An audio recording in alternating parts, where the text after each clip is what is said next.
President Biden wants to help vaccinate the world. Tech companies are split on whether or not workers can stay remote.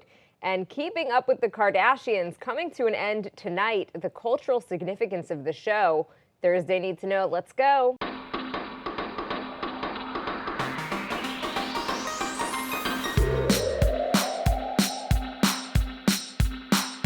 Good morning, this is Cheddar's Need to Know podcast for Thursday, June 10th. I am Jill Wagner with Baker Machado. Hey, Baker. Yeah. Hello, happy Thursday, Jill Wagner. Good morning to see you as always. I love doing this podcast with you, by the way, immediately after we do Wake Up with Cheddar, because as you mentioned this morning, we're like on another level. We're fully caffeinated. We've digested the news. I have more energy now than I've ever felt since 5:30 this morning, so this is great.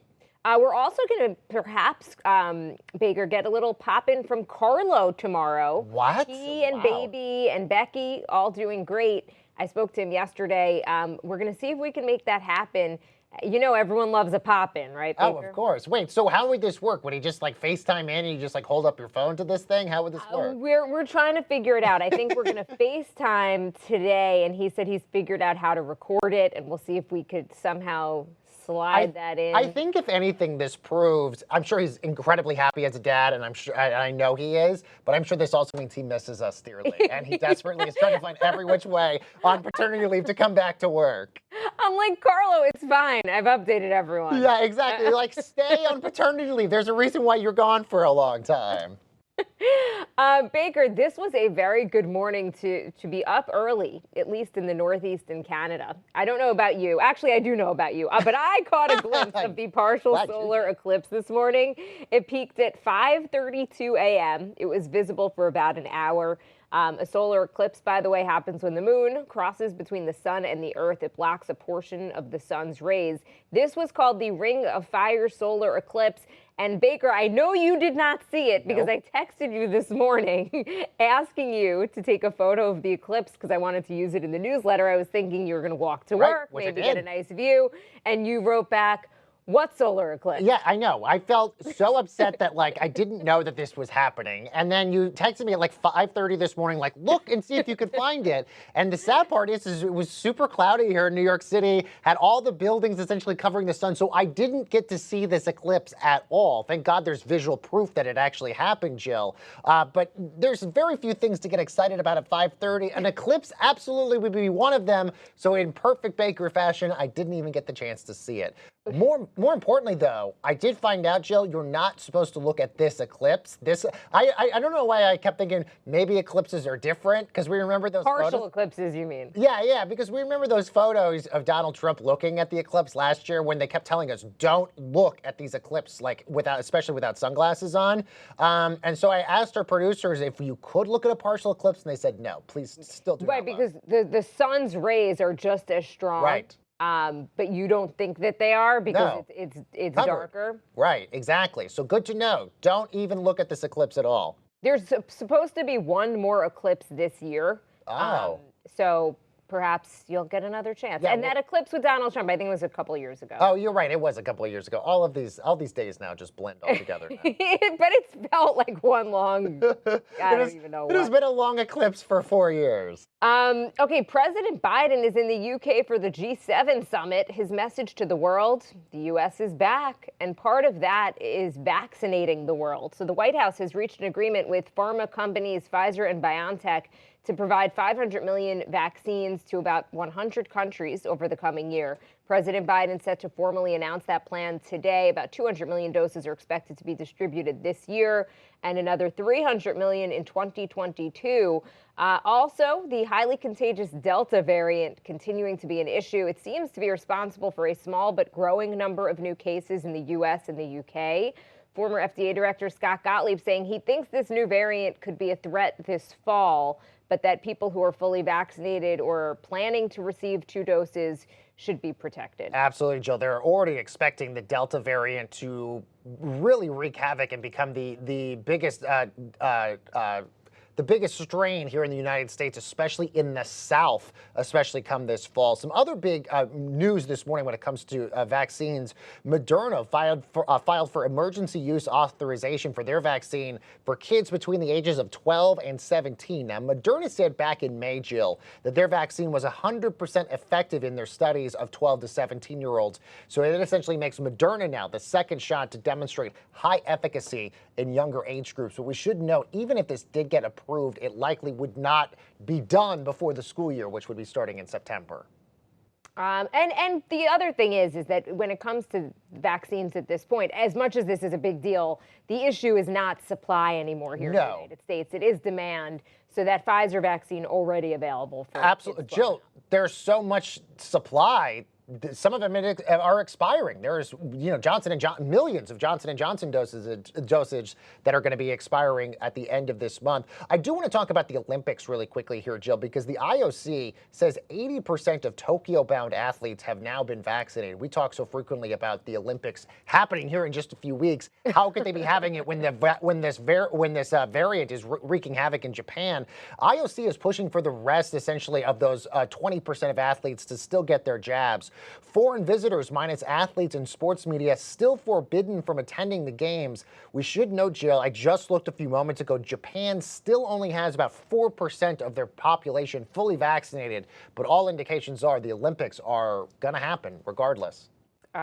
Okay, some big news this morning in the political world, Baker. A new report shedding some light on that famous photo op of former President Trump with a Bible in front of a church last year. So an internal federal investigation found that the decision to forcibly clear the crowds from that area in front of the White House during a racial justice protest was justified and had nothing to do with former President Trump's plan to have that photo taken holding the Bible in front of a historic church.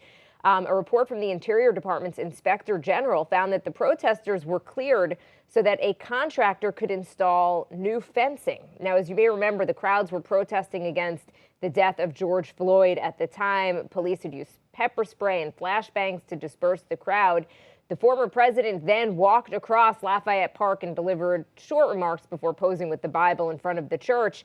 But the Inspector General here, I think the bottom line is that the Inspector General is saying this was just a coincidence, and that, in fact, U.S. Park Police didn't even know that Trump would potentially be leaving the White House and going into that park until the afternoon when contractors had already arrived to start installing the fence. Jill, this is incredible. Given the fact that we all watched this event live, it is something that is seared in our memories for the rest of history and how we look, especially at the Trump administration. So the fact that this is almost antithetical to everything we saw witnessing in front of our live eyes is incredible. So again, I just want to go through some of this here because, again, it's hard to sort of piece this all together based off of the Inspector General report, and I think it leaves more questions than answers here. Again, according to the report, Park Police planning to clear the area so that the contractors could install that fencing. Protesters were already in that area all day anyway. So the Inspector General basically just said authorities were just waiting for that contractor to come and build the fence for them to arrive, and also for enough law enforcement officers to show up eventually then to clear the park. To your point, he said it's basically a coincidence this all happened. Now, this all basically happened at 5:30 Eastern time. That was less than an hour before then Attorney General William Barr came to inspect the area. He apparently told one of the inspectors that the president was coming over, and one of the inspectors essentially shook his head and said, "Are you freaking kidding me?" So that essentially, that is according to the New York Times. Yeah. So this is why everybody's scratching their heads trying to figure out what happened. Now, that's I listened to a report with the Inspector General. That's confirmed. Yeah, that is a direct quote from that. Okay, so by the way, the Inspector General says the Park Police didn't know about Trump's plans to walk to the square until mid-afternoon, just hours after all of this had basically started. Now, we should note the Inspector General, as you said, from the Interior Department, does not have jurisdiction over a lot of other agencies, namely one of them being Secret Service. So he did not talk to anybody from Secret Service because Secret Service would have had to clear that area of Lafayette Square for President Trump to walk. So there is one question there that we still don't have the answer to. The other part is he didn't interview Bob Barr. Bob Barr also probably has a lot more information on a lot of this as well that we don't know. Now, President Trump did release a statement. Bob Barr or Bill Barr? Bill Barr, yes, Okay. Bill Barr. I'm like, there's another guy named Barr? There's so many bars out there. Yes, Bill Barr, thank you. Now, President Trump did release a statement about all this. He basically said he was vindicated in all this. This clearly made the Inspector General incredibly uncomfortable, Jill, because he said his role is viewed as independent and nonpartisan. So again, how we witness this event and how we portray it, I don't know if this changes maybe how we look at things, because I think a lot of people really made up their minds based on what the protesters were protesting and what Donald Trump did. But this is wild. Especially when you think about the interviews with the protesters. Exactly. Who were just like, we were just standing there and basically got pepper sprayed or whatever else.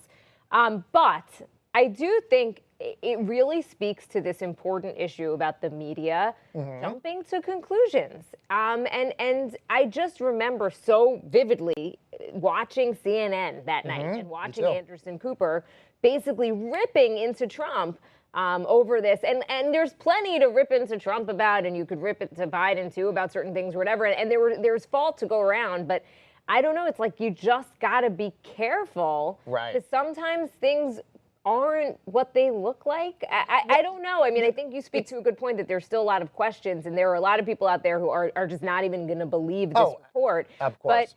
But this is what the Inspector General found, and it is a non-political department. It's a watchdog. And by the way, this information would have been incredibly helpful around the time that this happened. And this is the downside to us getting an Inspector General report a year after this all happened, Jill, because you're right, people were able to formulate their own opinions based on what they thought about George Floyd and President Trump already based off of what we saw. But also there wasn't a lot of transparency from the White House or anybody else to tell everybody that this was what was happening. Everybody was essentially left in the dark to come to their own conclusions here. So it's unfortunate we're finding out about this a year later. But if anything, I hope that we look into this more and get more information on this, because I do want to know what the Secret Service was essentially doing in this as well. And I also think it does speak to, the Trump administration did lie a lot, and so it was hard to know, trust them, to trust them, and so it was kind of like, what are you going to believe? And I think so. It speaks to the media jumping to conclusion, and it speaks to having some sort of trust between the media and whatever administration's in power. Joe, you're 100% right, because you're right. Donald Trump, and especially his press secretary at the time, Kayleigh McEnany, did not have a lot of credibility when it came to telling the truth. But at the same time, conservatives make this argument all the time that the media is against Donald Trump. And if anything, this fuels that argument right there, that what we were witnessing and places like CNN that a lot of us were watching were not getting us the accurate information on this. So this only fuels their argument as well. I just want to make one other point, and I guess we're going to go off on such a tangent here. But I remember Kayleigh McEnany. I remember not about this specific incident, but I remember she was talking about reopening schools. Okay, and she was saying, we're not going to let the science get in the way of reopening schools. Right. And everybody jumped on that, as if she was meaning we're not going to follow the science. And what she actually said, the next sentence was, the science proves that we could safely open schools. And you had media, tons of reporters that I actually really respect, who were tweeting out and headlines that were like, Trump administration says don't follow the science and don't let the science get in the way of opening schools. And it was like, that isn't really that's not at all what she said. No. And so if you want to find fault with the Trump administration, or do it over real stuff. That wasn't accurate. And I think that's the type of stuff where the media does lose credibility. Look, the media is not perfect in any of this whatsoever, and this just goes to show that we have a lot in the media that we have to get better at. But also, Kayleigh McEnany, Jill, did not have a lot of credibility with the media. She lied ad nauseum at the podium, and so this makes it a difficult job for the media, essentially, to hold her accountable on a lot of the things that she said in the past that were inaccurate. So it's a tough situation across the board here. But it wasn't what she said. I know, it was one of those things, and I agree with you. It's like she should be held accountable to what she says and the things that she's saying that are not true. But why twist what she's saying when you know very well that's not what she meant? And because it then makes it harder it adds fuel to the argument from Totally. the other side that's saying you Totally. can't trust the media, fake news, fake news. No, listen, you bring up a really fair argument here, Jill. And again, I really don't know how this is also going to get resolved when a lot of times commentators get jobs as the press secretary instead of somebody that maybe has a lot of experience with dealing with the media. So yeah, it's gonna be interesting. And it's why you need to watch every single thing you say True. so carefully. true. If you're So at true. that podium, So true. you've got to make sure that I could never do it. I mean, Oh no, are you kidding me? I can barely pronounce half of the sentences I would be saying. I would be misconstrued all the time. A really important topic, Baker. I'm glad that we got it. I'm glad that we talked about it. And Me too. it's just wild that it's been a year. It's like I remember it just so vividly. Okay, some breaking economic data this morning. Inflation in focus. Consumer prices for May rose at their fastest pace in nearly 13 years. The CPI, which looks at the cost of everything from food to energy to groceries, jumped about 5% from a year ago. Economists had been expecting a gain of 4.7%. Some analysts, Baker, say this is expected, it's temporary. Others say it is a big deal and could be something that actually derails economic growth in the stock market rally.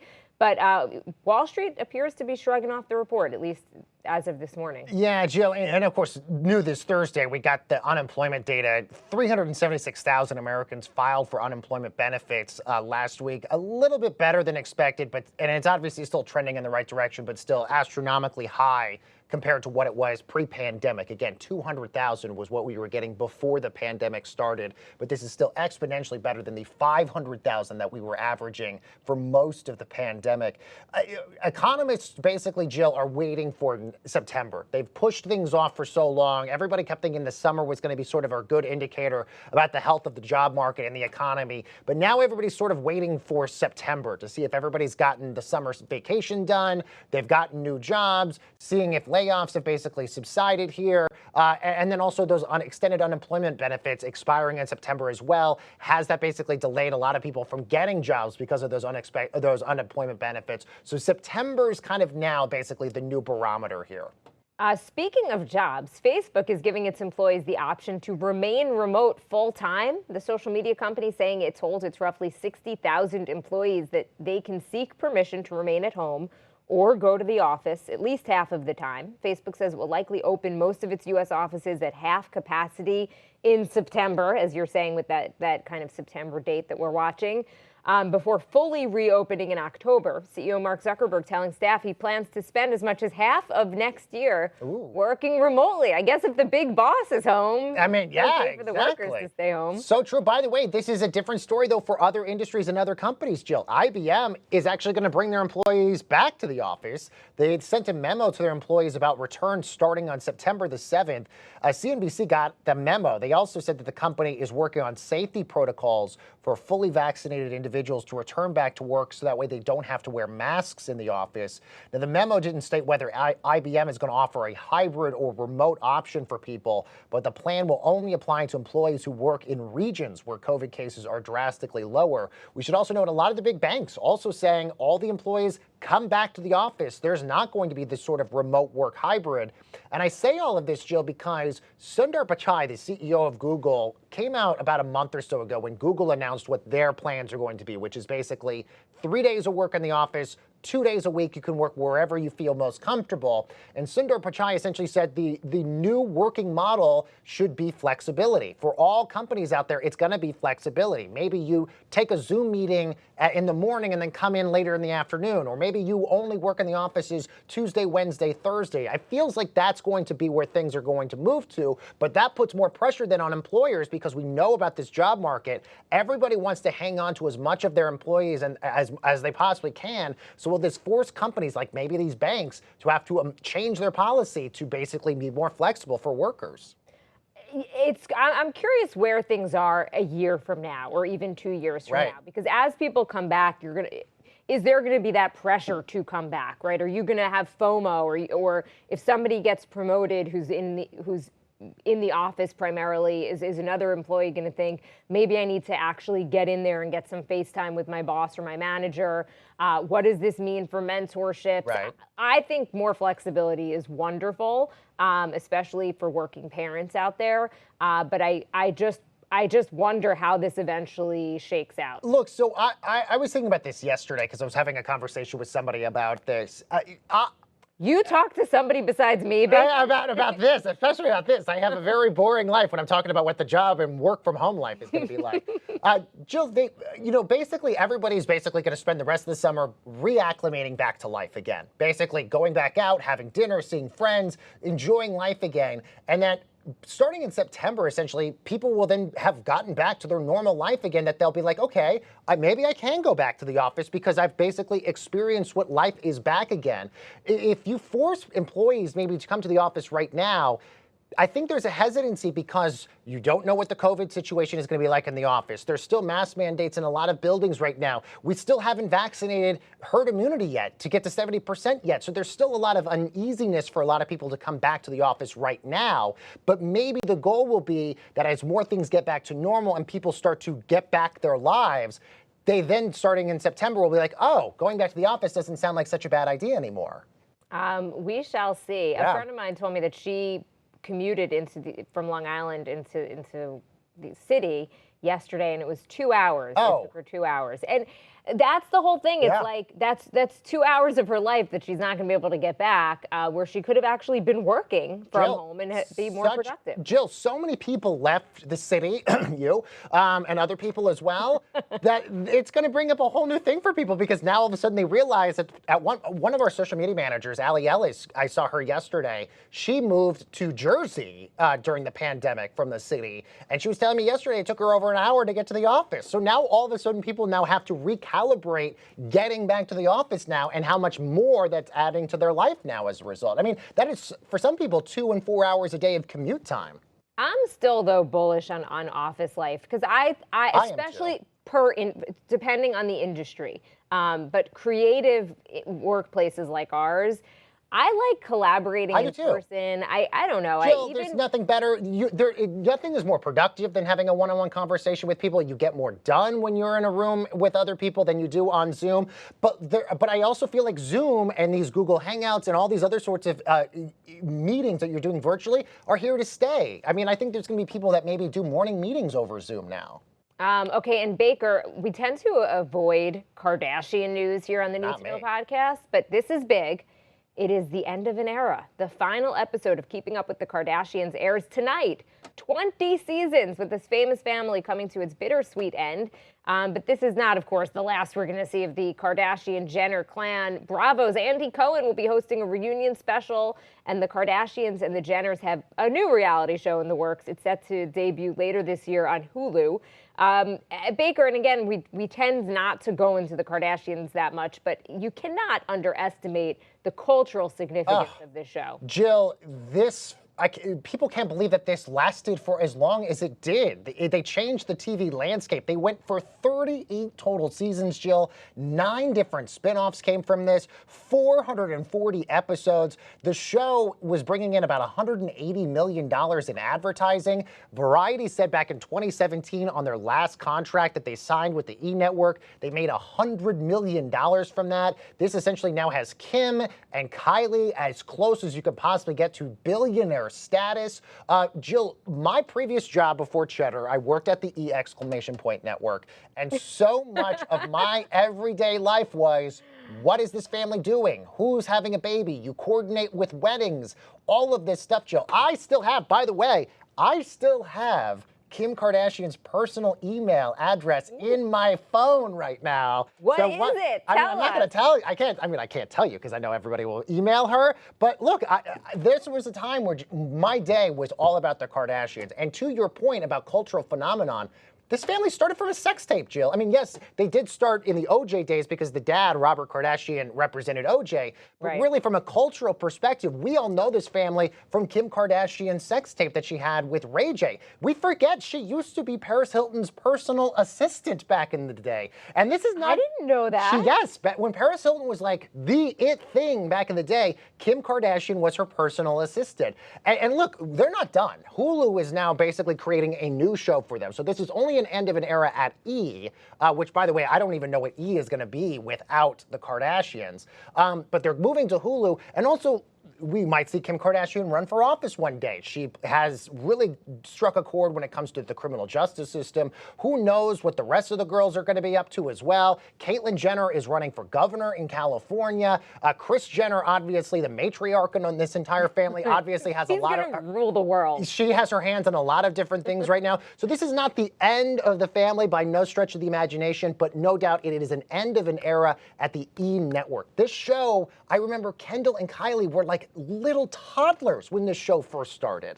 If anyone could host a good reunion, we know it's Andy Cohen. Jill, the clips came out on this, and we love a Real Housewives reunion because Andy Cohen asks the questions that we all care about. He's doing that with the Kardashians here. I thought it was smart for E! to have him do this because he's basically asking Kourtney about her relationship with Scott, which is a big deal because now Scott is with Lisa Rinna's daughter right now, which is also interesting. Andy Cohen's asking big questions to Khloe about her marriage to Lamar and how Lamar almost died at that brothel in Vegas, Kim's relationship with Kanye. So he's asking poignant questions that we really care about. So I'm 100% watching this Andy Cohen thing.